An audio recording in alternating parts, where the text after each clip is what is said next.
Olá, bem-vindos. Nós somos uma IA do Ponto Geek, curadoria de notícias por Gordo Geek. Hoje a gente vai fundo numa empresa que, olha, pouca gente ouviu falar o nome, a SML, mas que é, absolutamente essencial para tudo que é tecnologia hoje em dia. É verdade, muita gente não conhece, mas sem a SML pode esquecer o seu smartphone de última geração, a inteligência artificial que está bombando, até avanços na medicina. Eles estão no coração oculto disso tudo. Exato. A gente mergulhou em um monte de material sobre eles. Tem a história, que é bem interessante, a tecnologia que eles desenvolveram, que parece coisa de filme, e, claro, o impacto geopolítico, que está pegando fogo. E é uma história de superação também, né? Começaram pequenos, enfrentaram gigantes. Pois é. Nosso objetivo aqui é desvendar como essa empresa holandesa, lá da Europa, virou essa peça tão crítica no tabuleiro global. Pronta para começar essa viagem? Prontíssima.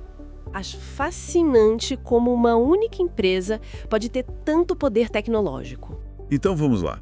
Origens. A SML. Nasceu em 1984. E não foi com glamour, não. Foi numa joint venture meio improvisada, né? Entre a Philips, que todo mundo conhece, e uma outra menor, a SIMI. Isso, a Advanced Semiconductor Materials International. E eles começaram literalmente num galpão de madeira do lado de um prédio da Philips, lá em Eindhoven, na Holanda. A foto é até famosa, bem humilde. Totalmente. E a meta era usada para a época. Enfrentar os japoneses, tipo Nikon e Canon, e os americanos, que dominavam o mercado de litografia para fazer chip. Era Davi contra Golias, basicamente. Exatamente. E os primeiros anos, nossa, foram de sufoco total. Dinheiro contado, muita incerteza. Eles quase fecharam as portas algumas vezes, sabia? A Philips pensou em desistir. Sério? Não sabia desse detalhe. Mas aí eles persistiram, né? Foco total na engenharia e em fazer a coisa funcionar direito. A cultura lá sempre foi muito de engenheiro, de resolver problema. E aí veio o primeiro respiro de verdade, né? O Stepper PAS 2000, em 86, já mostrou algum potencial. Mas o divisor de águas mesmo foi o PAS 5500, em 1991. Esse sim fez barulho. Fez muito barulho, porque ele era bom e mais barato que os concorrentes. Aí começaram a atrair clientes de peso, como a IBM. Ganhar um cliente como a IBM naquela época Mudou o jogo, né? deu credibilidade. E foi isso que abriu caminho para o IPO, a entrada na bolsa, em 1995. Isso. E esse dinheiro do IPO foi, fundamental. Porque para competir nesse nível não basta ter uma boa ideia. Precisa de grana, muita grana, para pesquisa, para desenvolvimento, para construir as fábricas. E para aguentar os ciclos longos, né? Porque desenvolver essas máquinas não é da noite para o dia. Leva anos, décadas às vezes. Exato. O P&D nesse setor é brutalmente caro e demorado. O IPO deu esse fôlego financeiro para a SML fazer a aposta mais maluca e genial da história dela. E que aposta? A gente está falando da litografia EUV, ultravioleta extrema. No final dos anos 90, a indústria estava batendo num muro. Os chips não conseguiam ficar muito menores com a tecnologia que existia. A lei de Moore estava começando a engasgar, sabe? Aquela ideia de dobrar o número de transistores num chip a cada 2 anos. A luz usada na litografia DUV, ultravioleta profundo, tinha um limite físico de resolução. Não dava para desenhar linhas muito mais finas. E aí a SML olhou para EUV, uma tecnologia que, parecia quase impossível na época. Muita gente achava que não ia dar certo. Muita gente mesmo. Era um risco gigantesco. Eles apostaram bilhões de dólares e quase 17 anos de pesquisa e desenvolvimento nisso. 17 anos. Pensa no que é isso para uma empresa. É uma vida. E o que é exatamente essa litografia, para quem não é da área? E por que a EUV é tão revolucionária? Imagina assim, a litografia é como se fosse um projetor fotográfico ultra preciso. Você usa a luz para imprimir ou desenhar os padrões minúsculos dos circuitos num disco de silício, o wafer. Quanto menor o comprimento de onda da luz que você usa, mais fino e detalhado pode ser o desenho. Tá, faz sentido. Como diminuir a ponta do lápis para desenhar detalhes menores. Exatamente. A tecnologia DUV usava luz com 193 nanômetros. A EUV usa luz com 13,5 nanômetros. É uma diferença brutal. 13,5 nanômetros, isso é ridiculamente pequeno. milhares de vezes mais fino que um fio de cabelo. Pois é. E conseguir gerar e controlar uma luz com esse comprimento de onda é um desafio de engenharia absurdo. Por isso, a máquina EUV é considerada a coisa mais complexa que o ser humano já construiu.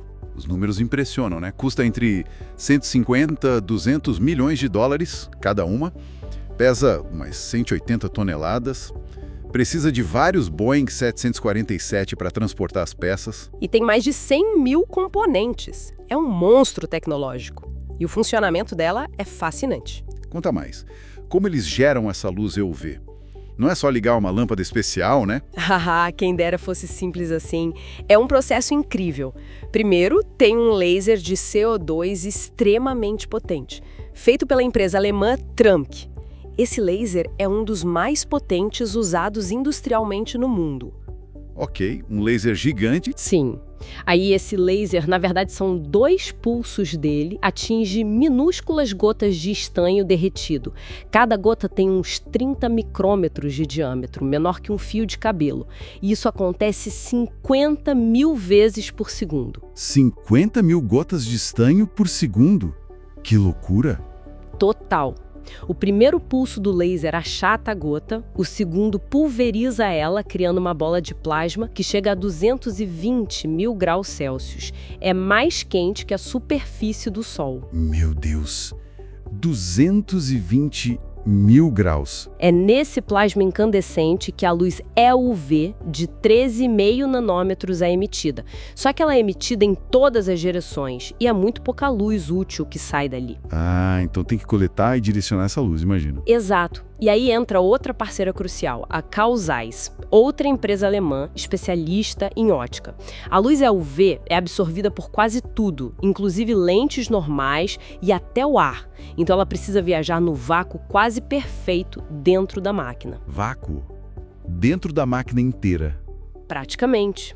E a luz não passa por lentes, ela é refletida por uma série de espelhos curvos super especiais, e esses espelhos das Zeiss são, talvez, as superfícies mais perfeitas já criadas pelo homem. Mais perfeitas como? Imagina um espelho do tamanho da Alemanha. A maior imperfeição nesse espelho, proporcionalmente, seria menor que 1 milímetro. A precisão é na casa dos picômetros, é quase atômica. Qualquer poeirinha, qualquer vibração mínima estraga tudo. Cara, é difícil até de conceber essa precisão. E são esses espelhos que direcionam a luz EUV para o wafer de silício para desenhar os circuitos. Exatamente. É essa combinação do laser da Trumpf, da fonte de luz de plasma e dos espelhos das Zeiss, tudo orquestrado pela ASML dentro dessa máquina gigantesca e sob vácuo, que permite fabricar os chips mais avançados do mundo, os de 7 nanômetros, 5, 3 e agora os de 2 nanômetros que estão chegando. E a ASML é a única empresa no mundo que domina essa tecnologia EUV. Ela tem um monopólio completo nisso. Completíssimo. Ninguém mais conseguiu fazer funcionar comercialmente. Eles criaram uma barreira tecnológica e de capital quase intransponível. E esse monopólio, como você disse antes, cria um gargalo, né? O mundo inteiro depende dessas máquinas para ter chips avançados. Sem dúvida, é um ponto de vulnerabilidade muito grande na cadeia de suprimentos global. E essa dependência fica ainda mais clara quando a gente olha para a relação da EASM com a sua maior cliente, a TSMC. A TSMC, Taiwan Semiconductor Manufacturing Company. A gigante taiwanesa que fabrica chips para quase todo mundo, né? Apple, Nvidia, AMD... Isso, a TSMC é a maior foundry do mundo, ou seja, ela fabrica os chips que outras empresas projetam. E ela domina o mercado de chips avançados, aqueles feitos com EUV. Acho que ela tem uns 60% desse mercado. E qual é a dinâmica dessa relação ASML-TSMC? Pelo que entendi, é quase uma simbiose. É total. Uma interdependência extrema. A TSMC precisa desesperadamente das máquinas EUV da ASML para manter a liderança tecnológica. Se ela não tiver as máquinas mais novas, ela perde a corrida para Samsung ou para Intel. E ela compra muitas máquinas, né? Acho que li que quase metade das máquinas EUV que a ASML já entregou estão com a TSMC. Por aí mesmo. Talvez um pouco menos hoje, mas ela foi a primeira e maior compradora. E muitas vezes a TSMC recebe os modelos mais novos da SML antes de todo mundo.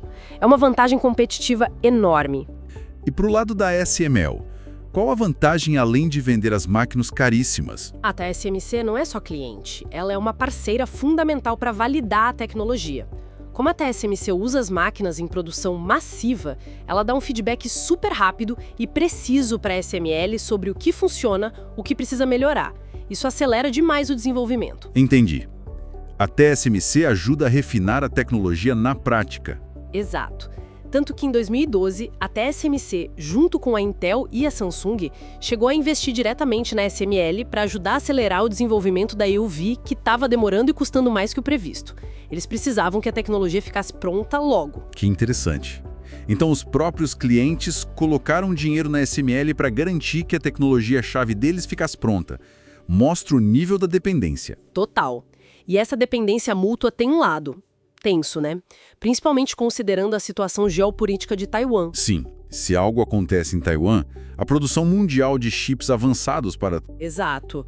E tem outro detalhe que as fontes mencionam que é bem significativo, a existência de kill switches remotos nas máquinas EUV. Kill switches? Tipo um botão de desligar à distância? Isso. A SML teria a capacidade de desativar remotamente as máquinas por questões de segurança ou potencialmente por ordens governamentais. Isso só sublinha o quão estratégica e sensível essa tecnologia é. Não é só um equipamento industrial qualquer. E falando em sensibilidade geopolítica, aí a coisa fica realmente complicada. A SML virou, sem querer talvez, uma arma na guerra tecnológica global. Totalmente. Especialmente na disputa entre Estados Unidos e China. Os EUESA perceberam que controlar o acesso à tecnologia de fabricação de chips avançados era crucial para manter a liderança tecnológica e militar. E a ASML, com seu monopólio EUV, estava bem no centro disso. Exatamente. O governo americano começou a pressionar pesado o governo holandês, onde fica a sede da ASML, para restringir a venda dessas máquinas para a China. E conseguiram, né? A Holanda proibiu a exportação de máquinas EUV para empresas chinesas. Sim, inicialmente foi só a EUV, mas a pressão continuou e, recentemente, as restrições foram ampliadas para incluir até mesmo algumas das máquinas de EUV mais avançadas, a geração anterior à EUV, mas que ainda é super importante para muitos tipos de chips. Nossa, então o cerco apertou mesmo para a China. Quais foram as consequências disso tudo? Bom, para a China é um baque enorme. Eles tinham na ASML um fornecedor crucial para tentar alcançar a fronteira tecnológica em semicondutores. Empresas chinesas como a SMIC, a maior fabricante de lá, ficaram limitadas. Elas não conseguem mais fazer os chips mais avançados, tipo de 5 ou 3 nanômetros em larga escala. É isso. Exato. Elas conseguem fazer alguns chips mais avançados com DUV, usando umas técnicas complexas, mas é mais caro, mais lento e não chega no nível da EUV para a produção em massa dos chips top de linha. Isso atrasa o desenvolvimento da China em áreas como IA, supercomputação, 5G avançado. E a China está reagindo como? Tentando desenvolver a própria tecnologia? Com certeza, o governo chinês está injetando bilhões e bilhões de dólares num esforço gigantesco para criar sua própria indústria de equipamentos de litografia. Mas é um desafio imenso. A tecnologia da SML levou décadas, bilhões de euros e uma rede complexa de fornecedores globais para ser desenvolvida. A estimativa é que eles estejam quanto tempo atrás? As estimativas variam, mas muitos analistas falam em pelo menos 10 a 15 anos de atraso em relação à SML, especialmente na tecnologia EUV. É muito difícil replicar esse ecossistema. E para a SML, perder o mercado chinês, que era grande, não impactou? Impactou financeiramente, sim. A China era um mercado importante e crescente, mas, por outro lado, a demanda global pelas máquinas da ASML, tanto EUV quanto DUV, é tão alta que eles continuam vendendo tudo que conseguem produzir. A fila de espera é longa. Entendi. Então, no fim das contas, o controle sobre quem pode comprar as máquinas da ASML virou uma ferramenta geopolítica muito poderosa. Sem dúvida. Os EUs usaram isso para frear o avanço tecnológico da China, e a Holanda ficou no meio desse cabo de guerra, tentando equilibrar os interesses econômicos e as pressões de segurança dos aliados. E o futuro, a ASML não para, né? Já estão falando da próxima geração depois da EUV. Eles já estão entregando as primeiras máquinas High-NA EUV. O NA significa abertura numérica. Basicamente, é uma evolução da EUV que permite ainda mais resolução para desenhar padrões ainda menores. High-NA. Para que tipo de chip isso vai servir? Para os chips abaixo de 2 nanômetros, a gente está falando de 1 nanômetro e talvez até menos no futuro. São os chips que vão ser necessários para a próxima geração de inteligência artificial, computação quântica, coisas que a gente nem imagina direito ainda. E essas máquinas High-NA são ainda mais complexas e caras? Sim, bem mais. O preço estimado é de uns 350 milhões de dólares por máquina. E elas são maiores ainda, mais difíceis de instalar e operar. Os primeiros clientes, como o Intel e TSMC, já estão recebendo e testando. 350 milhões por uma única máquina. É impressionante. E depois do High-NA, tem mais coisa vindo. Eles já falam em Hyper-NA e escoram outras ideias, talvez até litografia usando princípios quânticos no futuro distante. O desafio de continuar diminuindo os transistores é cada vez maior, tanto tecnológico quanto econômico. Mas a ASML parece posicionada para continuar liderando esse caminho por um bom tempo. A demanda por poder computacional só aumenta. Então, para a gente amarrar as ideias, é incrível pensar que uma única empresa, lá da Holanda, que começou num galpão, hoje segura as chaves do futuro tecnológico global. É exatamente isso. As máquinas deles são o gargalo, o ponto de controle para a fabricação dos chips mais avançados que movem o mundo digital. Sem a ASML, a evolução tecnológica como a gente conhece simplesmente pararia.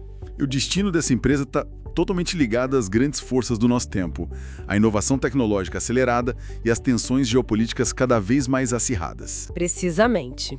A história da ASML é um microcosmo da nossa era.